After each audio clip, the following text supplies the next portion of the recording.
The Joe Rogan Experience. And working on music. I was off fucking around competing in paintball tournaments and crap like really? that. Yeah. You get into paintball? Oh man, yeah, I had a team called Stoned Assassins, and and it was competitive paintball. At the time, I was, training martial arts as I've done throughout my life, and I was also playing competitive paintball.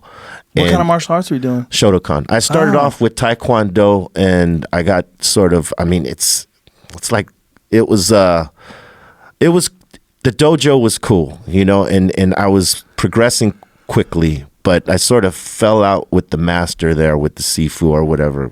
I can't remember what it is. Nim. Yeah. And one of my partners who I grew up with, who was one of my partners in our Dr. Green Thumb brand and whatever, his father was a sensei and his sensei and became my sensei. I went from Taekwondo to Shotokan, and I started training with him. He had been in the dojo since he was 5 years old, training with his father. So, I came into that. It took a little bit of convincing for me to go from one thing to another, because it's such a different style.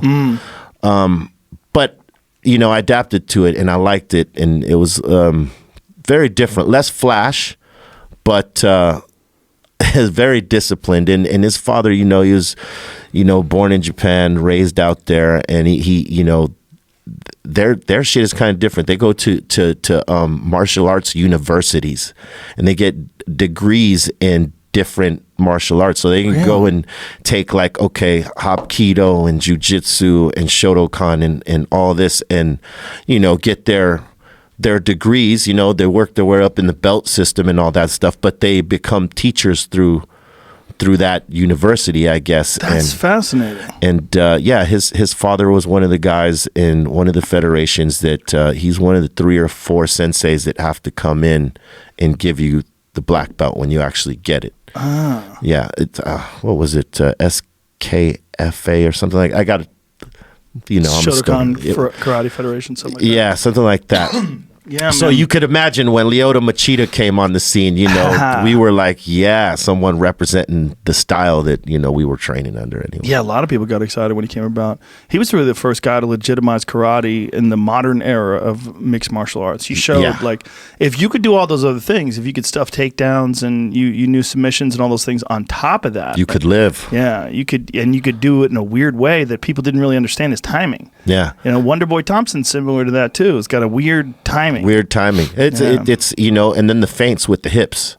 He was good with that shit. Yeah. He would throw people off with that.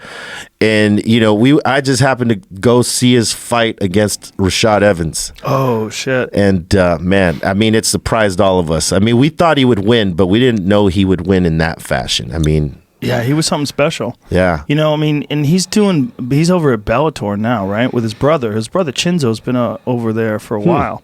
I think his brother's a bantamweight or featherweight, one of those.